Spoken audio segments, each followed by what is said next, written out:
on the Kansas Infrastructure Hub Build Kansas Fund updates. Sean Wiesner, is that correct? Very close. Sean. Wessner. Shannon? Just Sean. Sean Wessner. Sean Wiesner? Wessner. Wiesner. Yeah, close enough. Okay. Executive Director of the Kansas Infrastructure Hub. On behalf of the Build Kansas Steering Committee, welcome committee. Thank you so much, Chairperson. Happy to be here and happy to be able to present to you all this afternoon.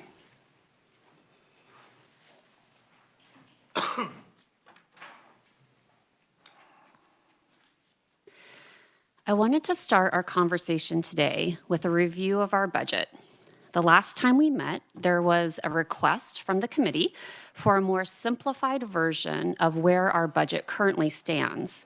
We heard that recommendation, and we are happy to present this slide by going through it line by line through the authorizations, allocations, and commitments.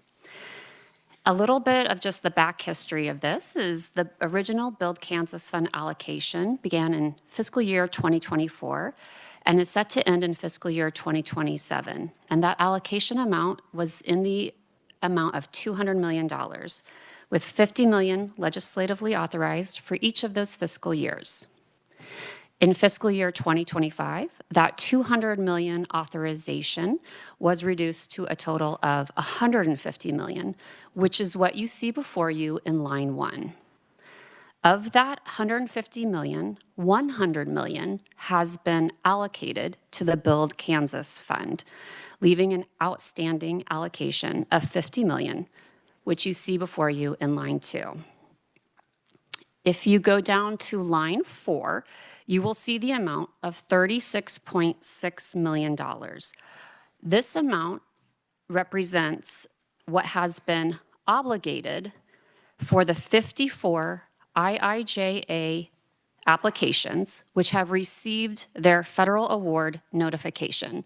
So this $36.6 million represents the number of that has been allocated, been obligated or encumbered from the Build Kansas Fund. That leaves a balance of $63.3 million. Below that figure, you will see 54.98. That figure, those funds have been committed from the Build Kansas Fund. That represents 67 applications that are currently pending the federal award notification. So what you'll see in the bottom line is a balance of unencumbered and encumbered funds of $8.3 million. That's the money that has not been touched yet through the Build Kansas Fund. Vice Chair Waymaster has a question. Of course. Okay, and thank you, Director Wessner, for breaking this down. So the $36.7 million, basically, that has already been taken and given to communities because they were awarded a federal grant. And then we have the 54.9 or almost $55 million that is awaiting. So what I'm looking at is the 36.7 was when we had all of the grants still in place. Correct. And currently, right now, we have some of the grants that have been exhausted. I mean, the federal government has done away with those grants. So of the $55 million that's unencumbered, committed or unencumbered, how many of those applications, we were still sending in applications for, like, example, the BRIC grant that was dissolved by the federal government. But when Director Volz was the director, he said, we're going ahead and still sending them in to see whether or not the federal grant will be resumed. At this point, they have not been resumed, and most likely they probably will not be. So I'm wondering, of the $8.3 million that you're saying is total remaining, I guess my first question is, I guess you could say 36% is the approval rate? I have slides for all of this. Oh, you do? I'm happy to jump to those brick applications if you would like me to. Okay, yeah, go ahead and do that, and then, These 11 applications represent what was canceled through BRIC. So these applications were approved by this committee, but never had the opportunity to move on for that federal notification because of the fact that this program was canceled. So you'll see that at that bottom number of 51.4 million, which was originally committed through BKF funding, once that program was canceled, we repurposed that money back into the general $100 million. So all of that money went back into the Build Kansas Fund. Late last week, on Thursday, we received a notification that the U.S. District Court for the state of Massachusetts ruled that FEMA's termination of the BRIC program was unlawful and that it should be restored. Now, we do not know what that actually means in this moment, but wanted to make you aware of that recent development.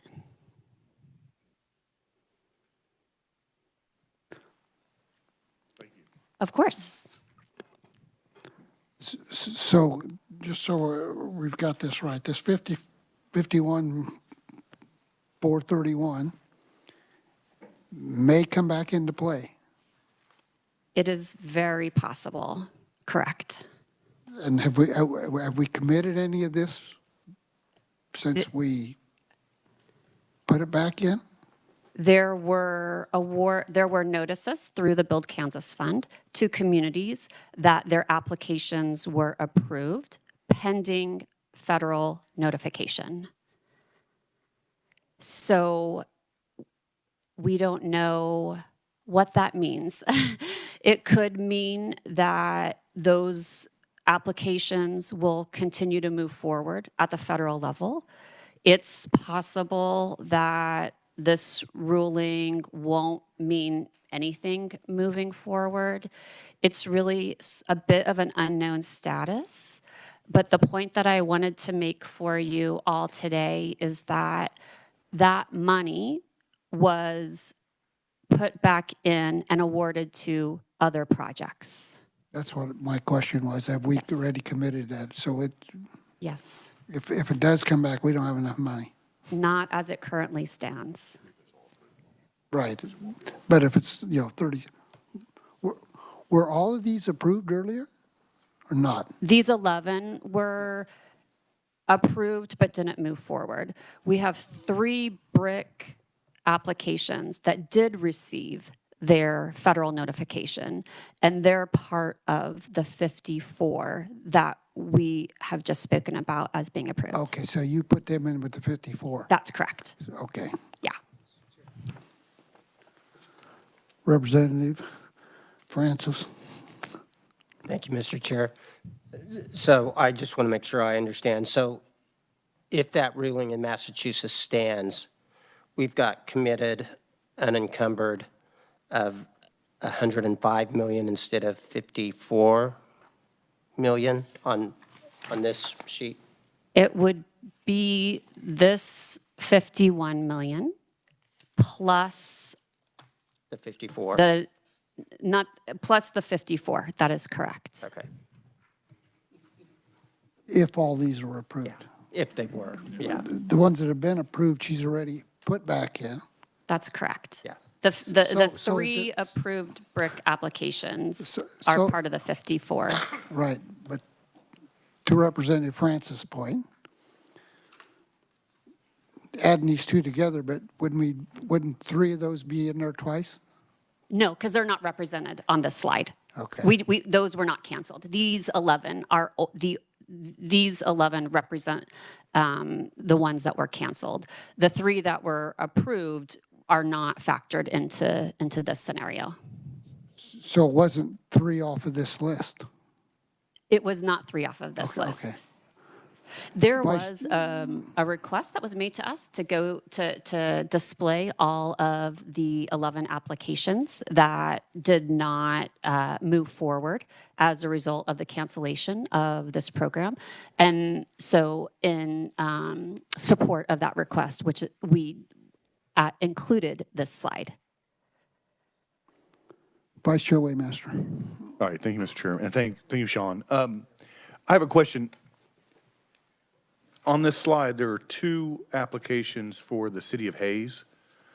And were those for the chairman and I were just talking about this earlier.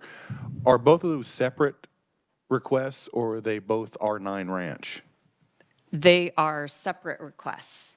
Is that correct? Separate requests both for the R9. Separate requests both for R9. Okay. So the likelihood of both of those being approved, if the court ruling would stand, which I'm going to probably guess with the Trump administration, they'll challenge it. I wouldn't assume both of those would be approved by the federal government, though, if it's for the same project. 2 different applications for the same project. Correct. And then, as Senator Petty has pointed out, the same with Nemaha. So, I mean, I see why the slide has some merit, but at the same time, we have duplicated applications for the similar projects. And so and like I said, I think I'm most certain it'll be challenged in regards to the court ruling. Thank you, Mr. Chairman. And in case I wasn't clear before, these applications were approved by both the steering committee and the legislative advisory committee, which is why they're represented up there today. But I totally understand and appreciate your thoughts around whether or not these will actually move forward. But they were never approved at the federal level. That is correct. And, They were considered pending before the program closed. right. And then when they cancel it, they laid in limbo. That is correct. Okay. Shall Go I ahead and proceed, please. Thank you.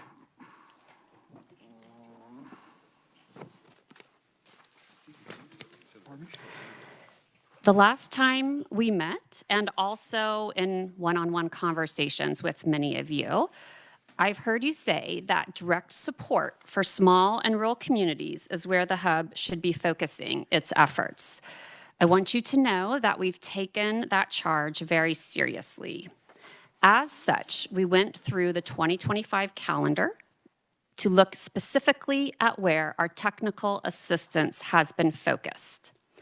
In this graph, please direct your attention to the teal box, which represents communities between the sizes of 1,000 to 4,900, and I'll call it plum, the plum-colored box directly above it, which represents communities with population sizes under 1,000. If you take the average of all percentages over the past 11 months, 51% of all points of contact on behalf of our technical assistance providers are directly to communities with population sizes under 5,000. We will continue to monitor and share these figures moving forward.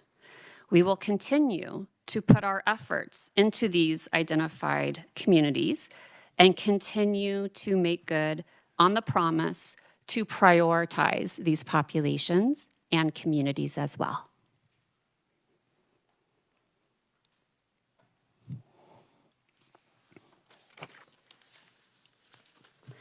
I'd now like to briefly go over some Build Kansas Fund progress so you can have a better sense of where that $91 million in obligated and committed funding has gone to.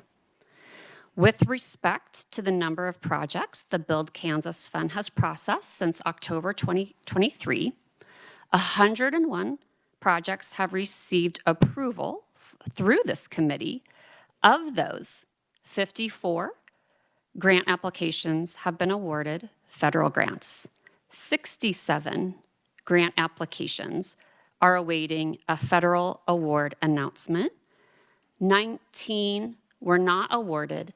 And once again, you'll see that figure of 11 that were canceled. And again, that was a direct result of the BRIC program.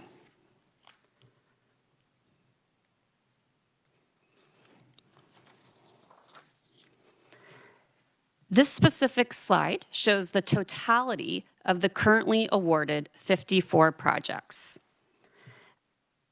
So you will see that 36.6 million has been approved for IIJA projects. 28.3 is the applicant contribution, so what communities have contributed for their portion. And that has resulted in federal funding being unlocked in the amount of just over $104 million. If we want to take a look at that a slightly different way, when we speak about infrastructure, this return of investment is really important because projects across our state become feasible without fully burdening our state budgets, which helps shift spending from reactive to preventative.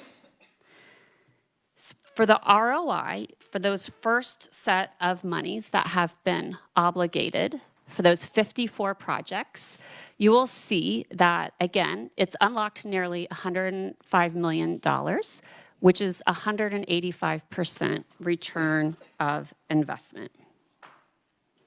With all credit to the advisory committee, you have approved nearly $55 million for the pending 67 applications.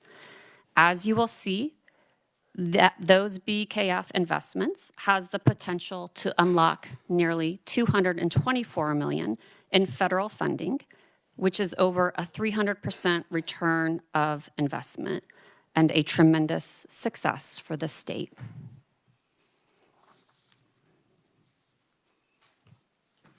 Speaking of successes, we recently had 4 airport infrastructure grants and 1 airport terminal program grant announced. The total of all 5 of those projects was $19.9 million in federal awards. The Build Kansas Fund investment was $1.66 million. That's an incredible return of investment.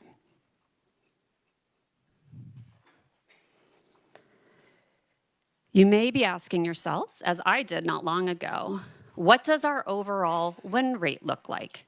And as was just asked at the beginning of this meeting. As you can see from the chart on the left-hand side, we are doing quite well. Currently, our application win rate is 74%. On the right-hand side of the screen, you can see the breakdown of the awarded applications compared to the specific federal grant program. This data is important for a lot of reasons, one of which is it helps us to understand the overage we feel comfortable with when pushing forward on Build Kansas Fund applications.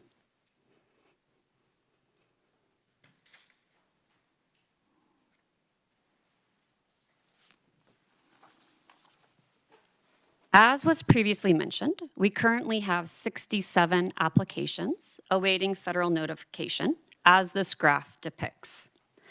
Those 67 applications are broken down by the number of months they have been pending an answer. So if you look at the 2 columns to the left, the 0 to 4 months and 5 to 9 months, we feel comfortable with this. This is a normal amount of time. In fact, it's quite reasonable that we wouldn't hear an answer for a federal award in the neighborhood of over 12 months. But the remaining 3 columns, you will see that you will see how long they've been pending, anywhere from 10 to 20 months. We feel slightly less comfortable with this number. So we have started an outreach effort to contact all of the applicants to find out, do they have more information on the status of their applications than we do?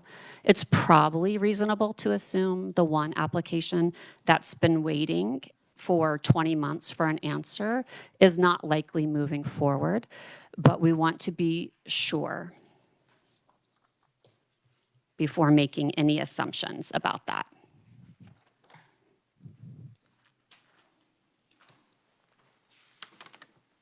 In order to give you an indication of where the Build Kansas Fund money has been obligated and committed, we thought this geographical representation might prove useful. It also serves as a reminder that the legislative language from Senate Bill 25 states that during fiscal year 2026, the above agency shall collaborate with the coordinating state agencies to ensure that Kansas economic districts and the combined counties of MoKan District does not have less than $10 million allocated to grant projects. You can see the breakdown of these obligated funds and the committed funds. The only economic district where we have met that mark is in the Great Plains region. When you factor in both committed and obligated, should those federal grants be approved, we will only hit that mark in the Northwest and South Central regions. I bring this to your attention because our office has already begun strategizing on how to address the remaining regions, in particular, such as North Central and Southeast, that are falling well below that $10 million threshold. But these figures also suggest we should likely, in the future, revisit the idea of the $10 million per EDD and/or continue to have a very strategic approach on how to raise those numbers.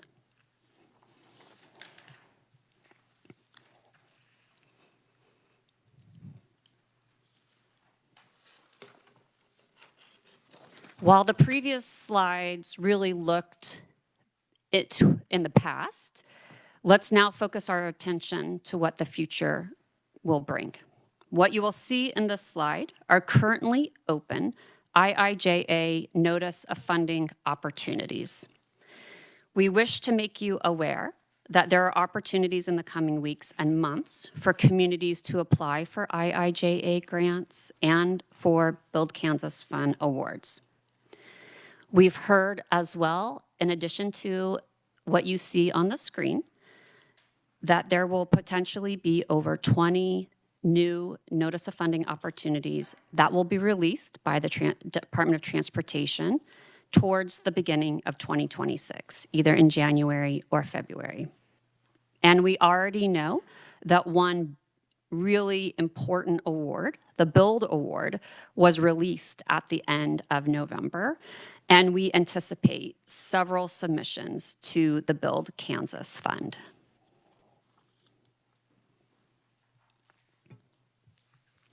How do we know this?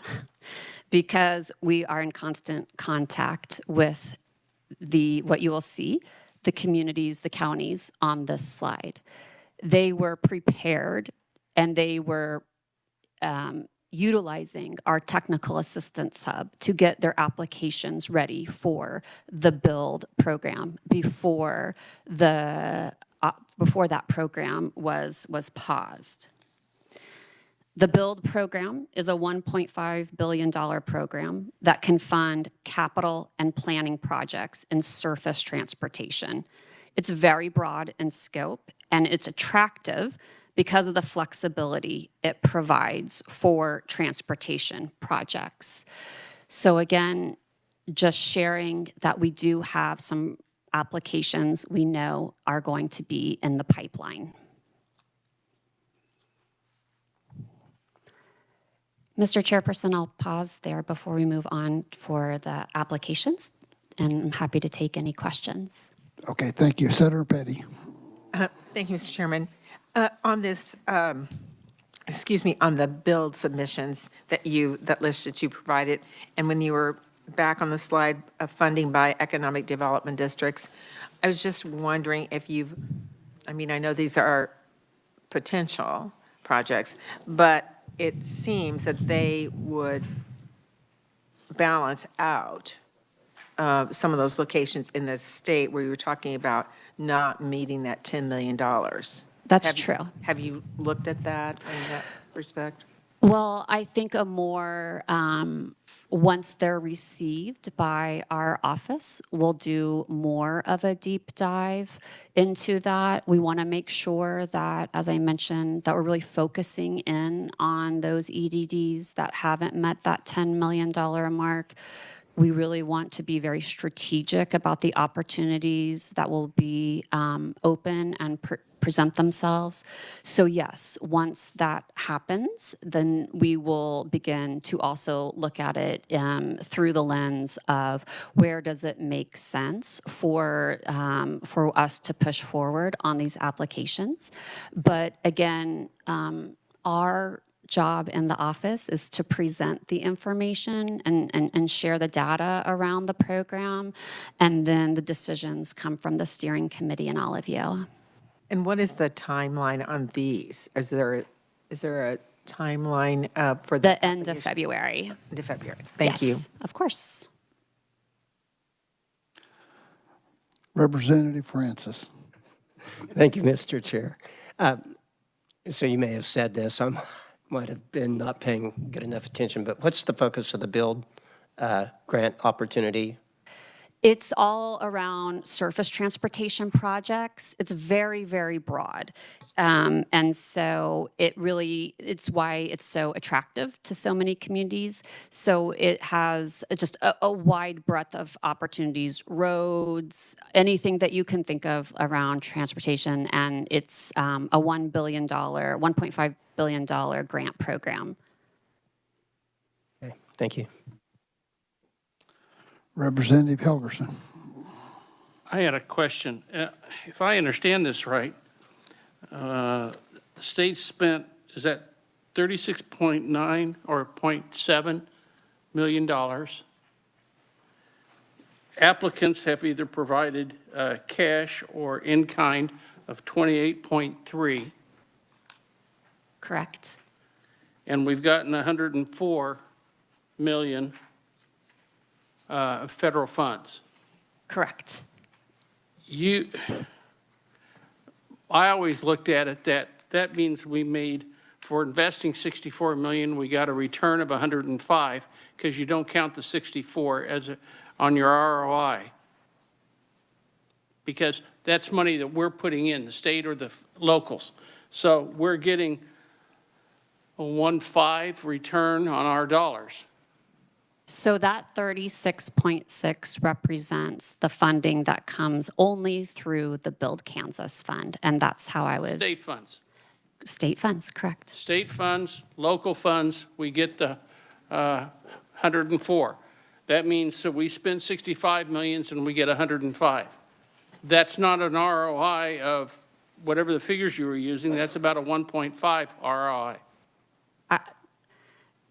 I was just calculating the ROI based on what is the Build Kansas Fund allotment. Okay, thank you. Of course. Other questions? Seeing none, please proceed. Thank you.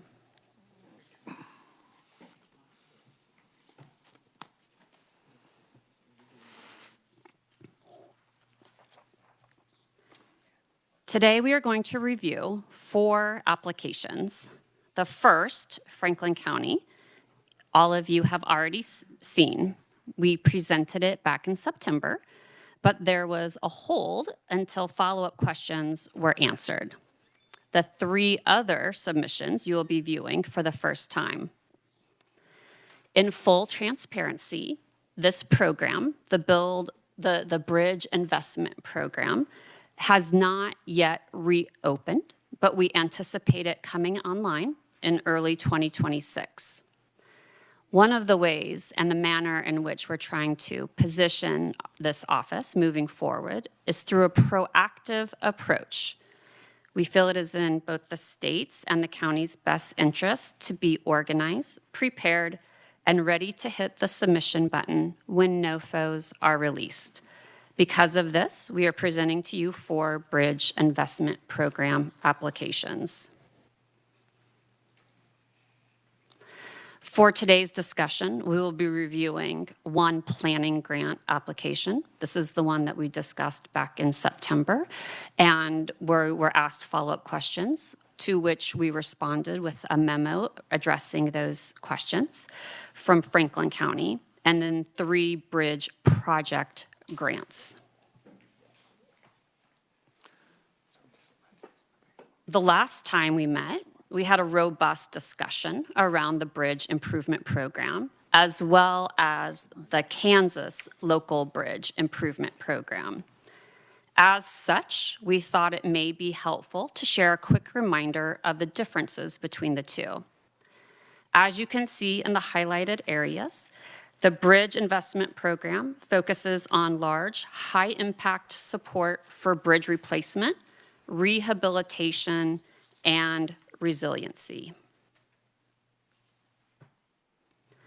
The Kansas Local Bridge Improvement Program focuses on replacing or rehabilitating locally owned bridges. With regards to the Franklin application, the last time we met, the question was asked, did they apply to the KDOT program to address these needs? And the answer is yes, they did. However, you can see at the bottom of the screen, this program is quite competitive, and last fiscal year received a total of 85 applications, whereas only 11 projects were funded. Franklin County fell into the category of not being funded through the Kansas Local Bridge Improvement Program because they do not provide funding for planning grants.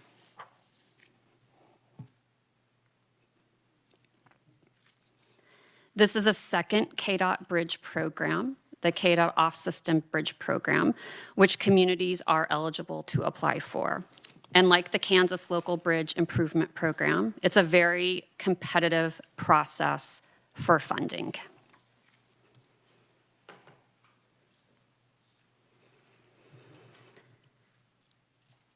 So continuing with the theme of you make recommendations and we listen, in September, the committee asked us to be more specific with regards to the 5% match contribution.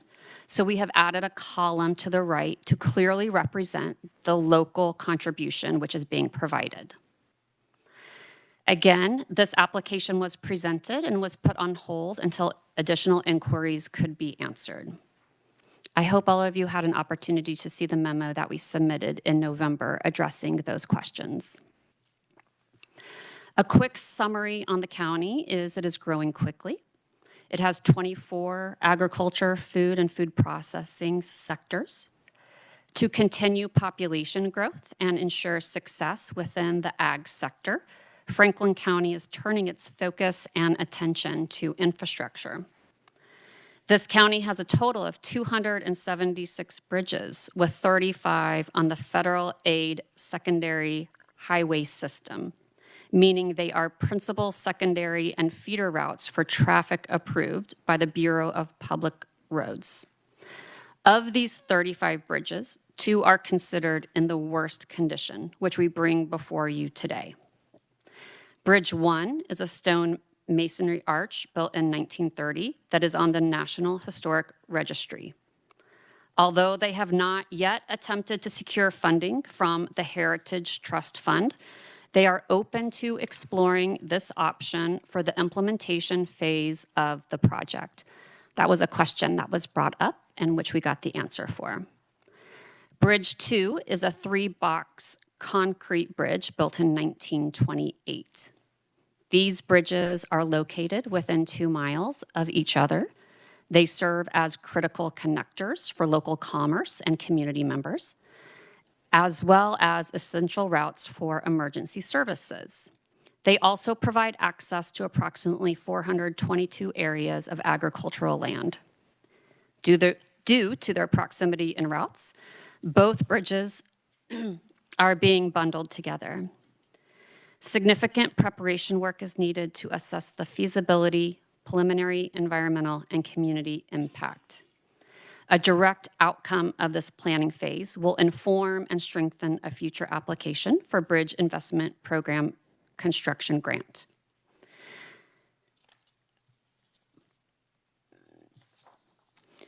Bridge 1 is on the left-hand side of the screen, while Bridge 2 is depicted on the right-hand side of the screen. Franklin County is requesting $37,525 in Build Kansas funds, and we bring it today to you for your recommendation and final advice.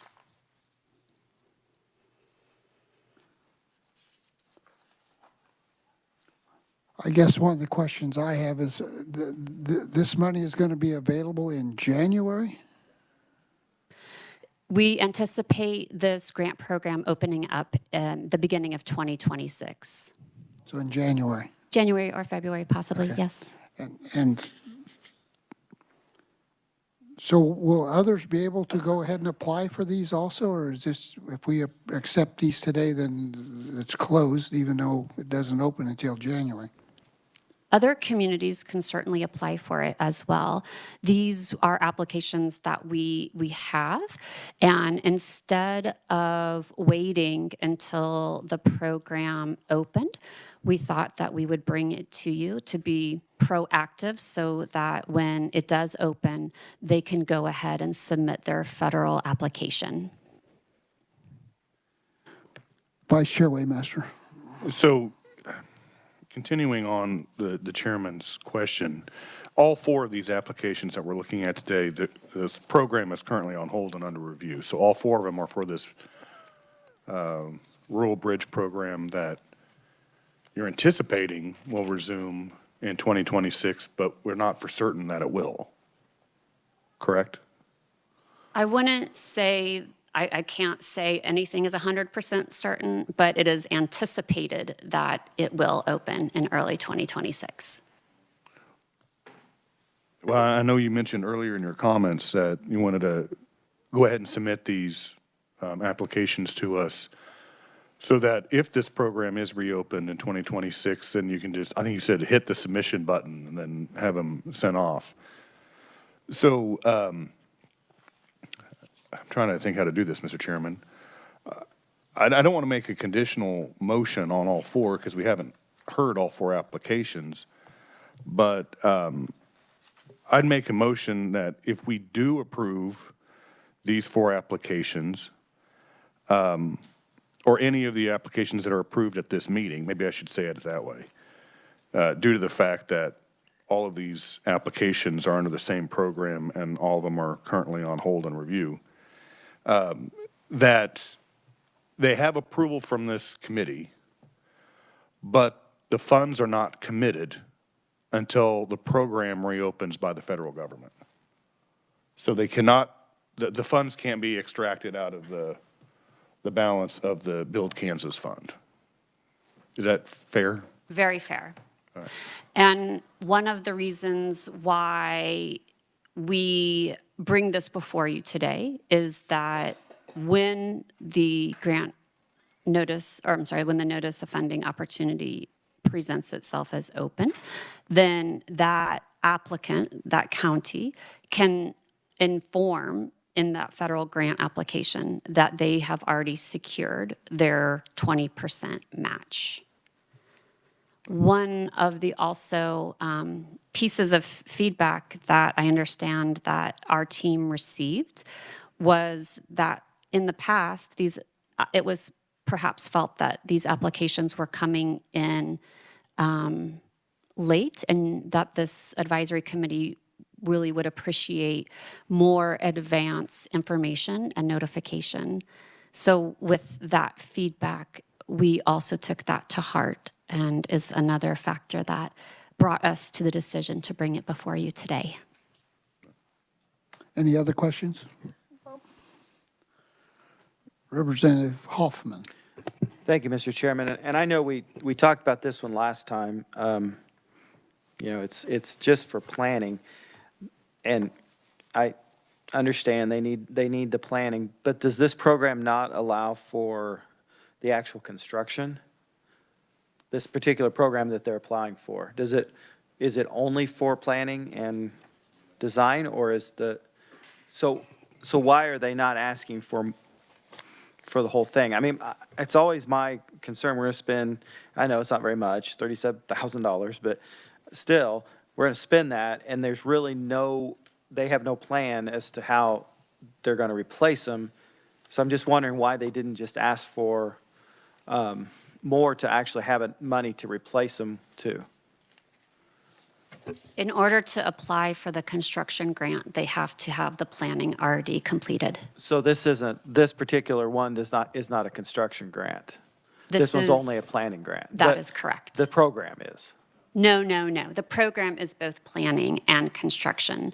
But in order to move forward on the construction, one of the criteria is that you have to have the planning already completed. So the grant does not allow you to apply for construction unless you've already completed a planning. Correct. You can't do them both at the same time. Correct. Okay. All right. Thank you, Mr. Chairman. Other questions? Representative Francis. Thank you, Mr. Chairman. Do you have any data as far as the number of bridges on the local system that are in poor condition? That figure would be over 1,000 for our state. Okay, thank you. Yeah. We have the motion by Vice Chair Waymaster, a second by Representative Helgerson. Any other discussion? What's the motion again? So I'll restate the motion since we're on a discussion. So my motion is that any of the applications that are approved today going to this program that is currently not in place will have the approval of the Build Steering Committee, but the funds will show as uncommitted until they are actually submitted to the federal government if it is resumed in 2026. If it's not resumed in 2026, then these applications are negated. Senator Fagg. Thank you, Mr. Chairman. Couple thoughts that go to mind on this is that we're kind of committing to something, to a program we think's coming up. We got 1,000 bridges that's in bad shape. I'm sitting here saying, is the feasibility of somebody, this becomes open and people apply for it, and some people get it and these people don't, and they got funding from us, but these other people could have used it. There's all kind of, it just feels kind of weird to me applying for money from the state when you don't even have a programs open at the federal side. Or how do we let the other 1,000 people know that we will accept applications before that opens?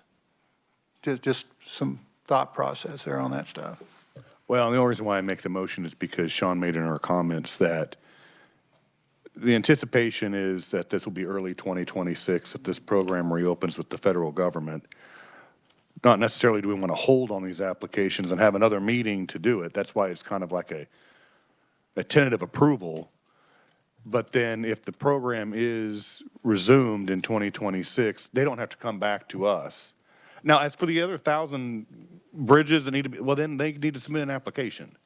Quite simply, those communities need to submit an application. These communities did, and they've already done the due diligence. So that's why it's a tentative approval that because this program is currently rescinded or not, or what is it, on hold and under review, we give a tentative approval. We do not commit the dollars at this moment, but we will commit them if the program resumes. All the other communities have the opportunity to send in an application. And if they don't know about it, I can't express anymore why they don't know about the program, but I know there are some communities in my district that know about the Build Kansas program, and there's some that don't. And then I try to instruct them of what the program is. But This is just the motion is just a tentative approval, uncommitting the dollars so it doesn't fall within the bucket. But then if that program is resumed, then Sean and her team don't have to come back to us and go through these applications all over again. They can just go ahead and submit them to the federal government, and then we'll commit the dollars. Senator Fagg. Thank you, Mr. Chairman. I'm still kind of having trouble with the idea of a program that's not even opened up yet, and they're up and making an application for that. And then how we be fair to everyone else. You know, the KDOT, the people that didn't apply for that, you know, I wonder if these people knew that we was accepting applications for a program that hasn't even opened up. Was people aware of that? Sean, do you know? I mean, because up to now, until today, I don't think this committee knew that it was going to open back up at all, much less in January. And I guess what Senator Fagg's trying to say is that there may be some other applications also that, Senator Fagg. And so I might add to that, this isn't a lot of money, but let's say we had 10 other people applied and they got money from the federal deal too.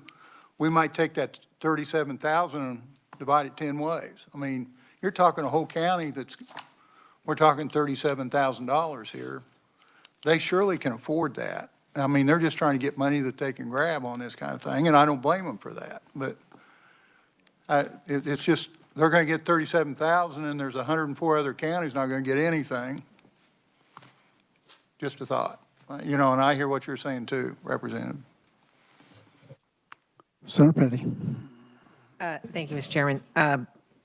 Sean, on this particular, so you had said earlier that one of the things was in order for the projects for these communities to move ahead, that having the money committed helps them to move forward faster in the queue with the federal dollars. Is that correct?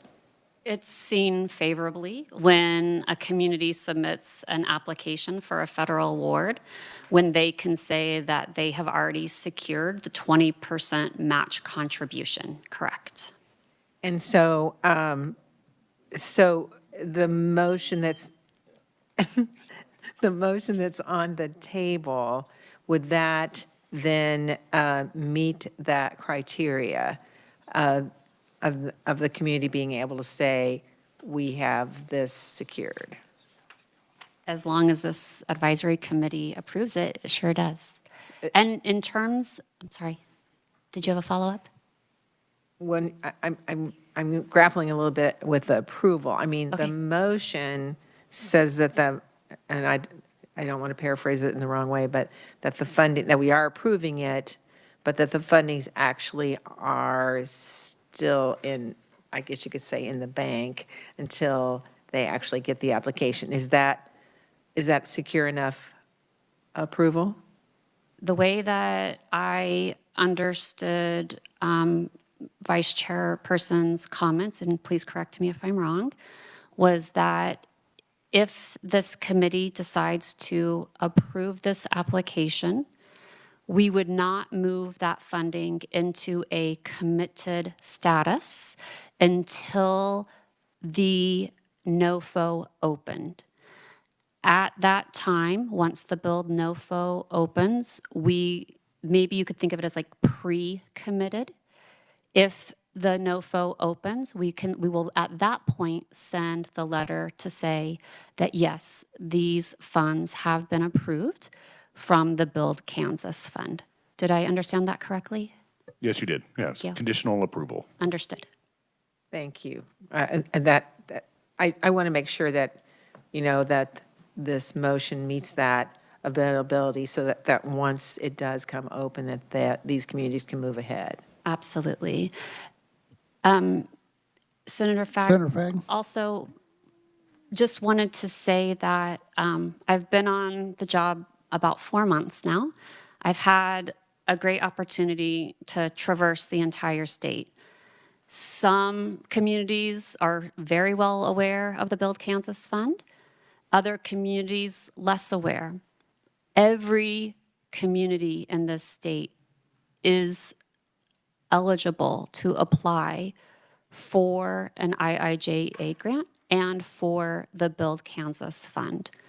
Now, we know that we have to increase the advocacy and education around the work that we do, and that will be one of our primary commitments, especially during the first quarter of calendar year 2026. Senator Frag. So we commit to this. Do we put any kind of maturity date or timetable to our commitment?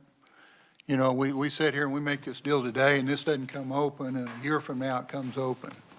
I mean, are we just committed to this forever until, if that ever pops up? I'm just wondering if there should be some kind of timing mechanism on the back end that we know we're out of our commitment. So as it stands now, I'm not aware of that. On average, it takes any application is averaging right around 15 months before the time that they get their approval or disapproval. Now, we know that this year has been, with an administration change and with a government shutdown, things have been a little bit slower. We would hope that that might change, but my experience tells me that on average, it usually takes around 12 months from the time that an application is submitted at the federal level to the time that the award is processed and either approved or disapproved. Senator Frag. So I'm okay. I would think that we ought to put maybe a 2-year timetable or something on it to where it comes through the process, and if it hadn't happened, then they have to come back before us if we redo. Well, I was just- Representative Waymaster. Go Mr. ahead. Chairman, I was just going to make a modification to my motion, but I was going to make it a lot shorter than 2 years. Well, I was taking her 15 months. Because by the conversation, I think the anticipation is by early 2026, we would know whether or not this program is going to be reopened. And so I would say, I would add to my motion, if it's all right with the second, that within the first quarter of calendar year 2026. Representative Hilgerson? You're okay with the second, okay. Other questions or changes? Representative Hilgerson. With all the questions that have come up, I'd make sure that you report back whenever this committee is going to meet, report back and tell the committee whether or not the feds have started the program up or whether or not it's still in limbo. Okay? Of course. Thank you.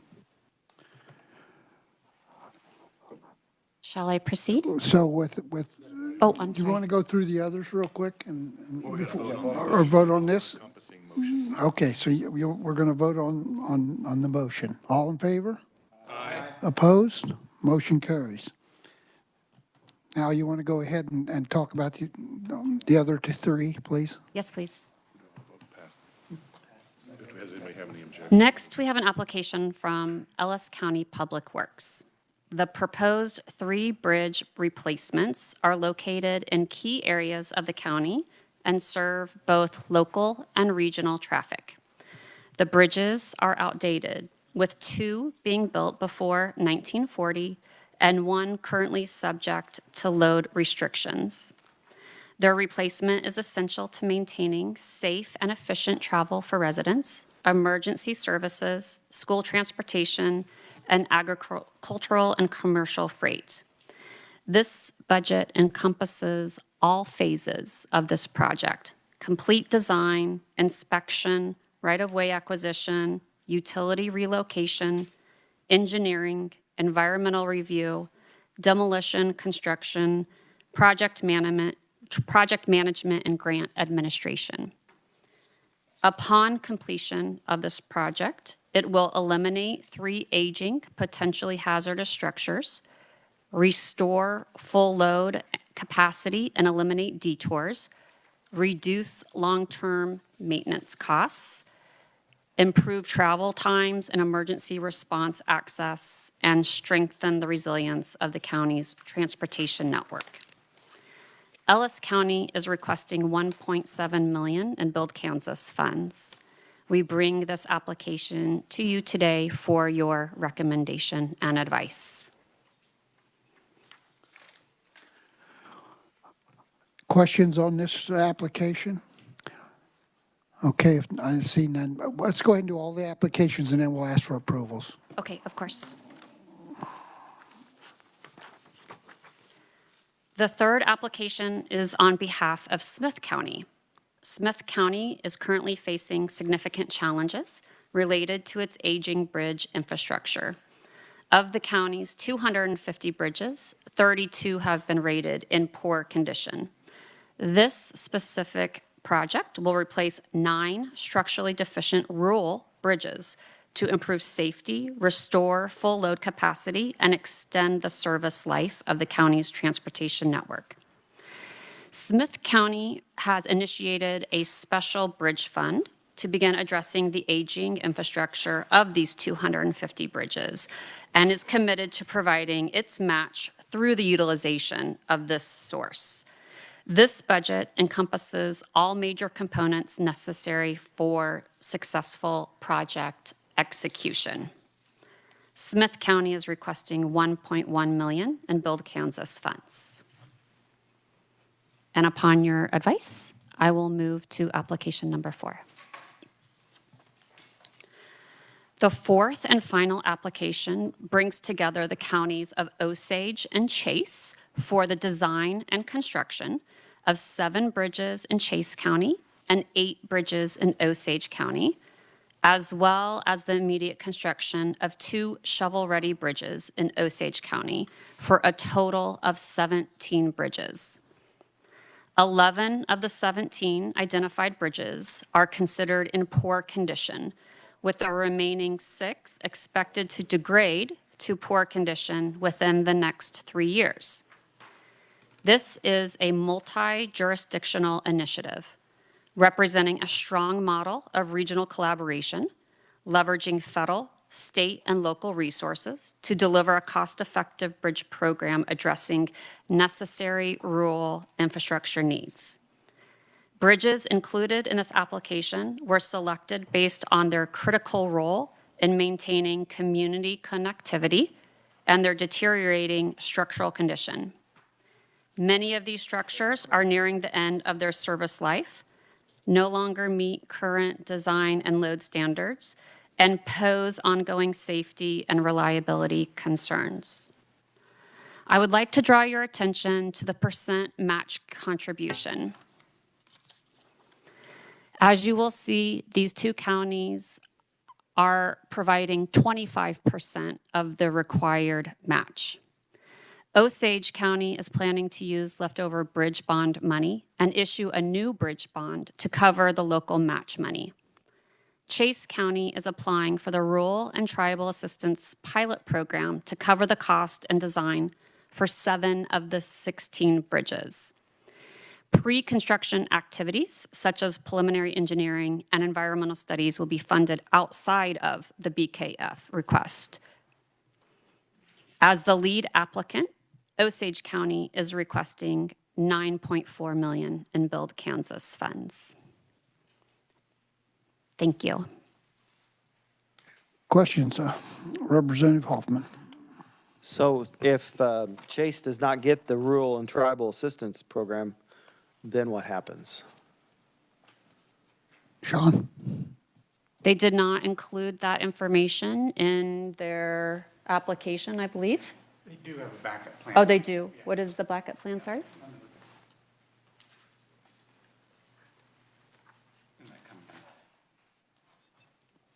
If there's another question I can answer while we're waiting on that. Any other questions?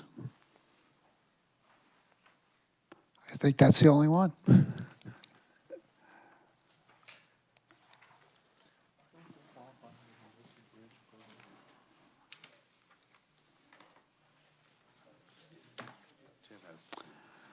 Senator Schellenberger. Thank you. So this particular grant is to actually replace bridges, right? This is not to study it. The bridge improvement project, yes. Yes. This is It's to for the actually replace bridges. reconstruction of the bridges, Okay, yes. thank you.